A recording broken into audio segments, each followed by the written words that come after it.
On the south shore of the Cumberland Basin in Nova Scotia, you can find a totally unassuming spot that happens to be world famous. A stretch of shoreline where jagged cliffs jut up with odd diagonal stratification.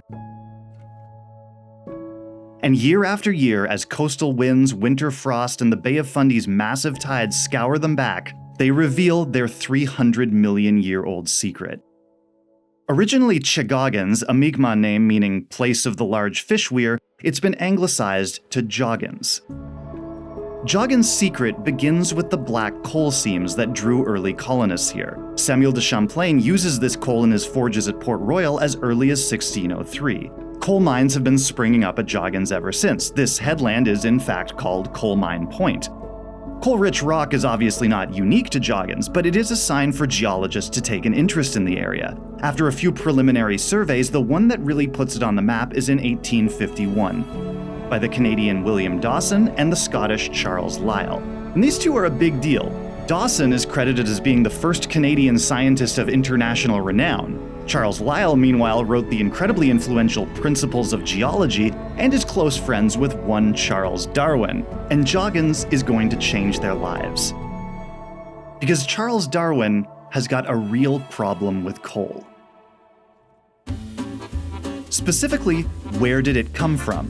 Darwin is convinced it has a submarine origin and is looking for evidence to that effect. Meanwhile, his friend Lyell says it has a terrestrial origin. How crazy did this make Darwin? To quote him, "I shall never rest easy in Down Churchyard without the problem to be solved by someone before I die." And Joggins is ground zero for their debate. Submarine or terrestrial? Who's right? The answer is hidden in these cliffs. But to understand it, we need to understand why the origins of coal are so contentious in the first place. Because in a lot of ways, coal doesn't make sense. Let's start with what we do know.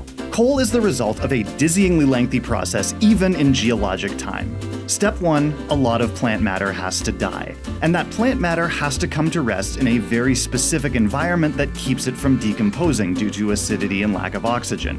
Bogs and marshes are great for this. Step 2, eventually plant matter in that very specific environment will compact into peat. This already kind of takes forever. Peat forms at a rate of about a millimeter per year, maxing out at about 2 to 3 millimeters per year in the tropics. Step 3, all that peat then needs to get buried under sediment layers from a flood, change in sea level, or volcanic eruption. Step 4, the weight of those sediments needs to be sufficient to squeeze the water out of the peat and compress it. So the peat already formed at only about a millimeter per year, and then this process compresses it 10 to 1.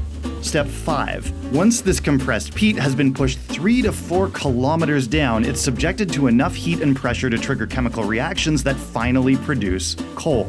This all takes millions of years, maybe hundreds of millions. Coal takes longer to form than any other rock type. So yeah, it's a bit of a miracle that we have any coal at all. But there's something even weirder going on. 90% of all the coal on Earth comes from one period in history, about 360 to 300 million years ago, appropriately called the Carboniferous or Coal Age. So, why? What is it about this one period that produced so much coal? Not a straightforward question, one that drives Darwin crazy and leads him to his submarine or drift theory, which said that these masses of plant matter would have had to be transported into a marine environment. In his mind, that's the only way so much of it could collect for so long without decomposing. Now, with the benefit of more than 100 years of scientific progress on poor Darwin, we think we have a much better handle on all of this. The leading theory is there's no one wild out-of-left-field factor that clicks everything into place. The Carboniferous just happened to have absolutely amazing conditions for coal production. It's a time of sprawling equatorial wetlands, the boggy kind perfect for producing peat. And what's more, these enormous basins are undergoing subsidence, a geological process of constant ground sinking which captures and buries plant matter before it has a chance to decompose. Subsidence is rare, but one time it does happen is during continental collision, when the rise of a mountain chain also creates a foreland basin. In the Carboniferous, the supercontinent Pangaea is forming near the equator, simultaneously giving us tons of these tropical wetlands and subsidence basins, a perfect recipe for enormous quantities of coal like we see at Joggins.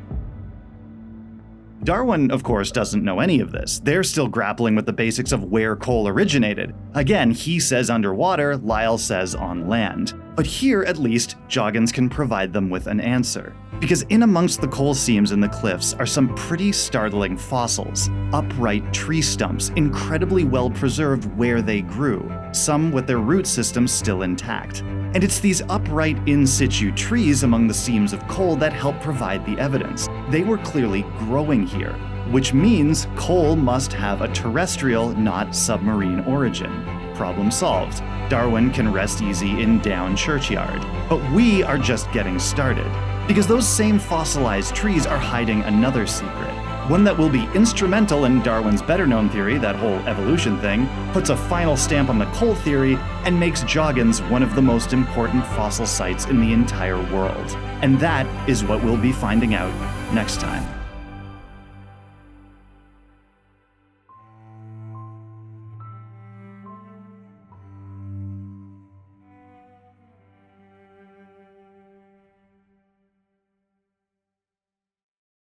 If you're enjoying these videos, consider throwing me a few bucks a month on Patreon. It is the best possible thing you can do to ensure that they will keep coming.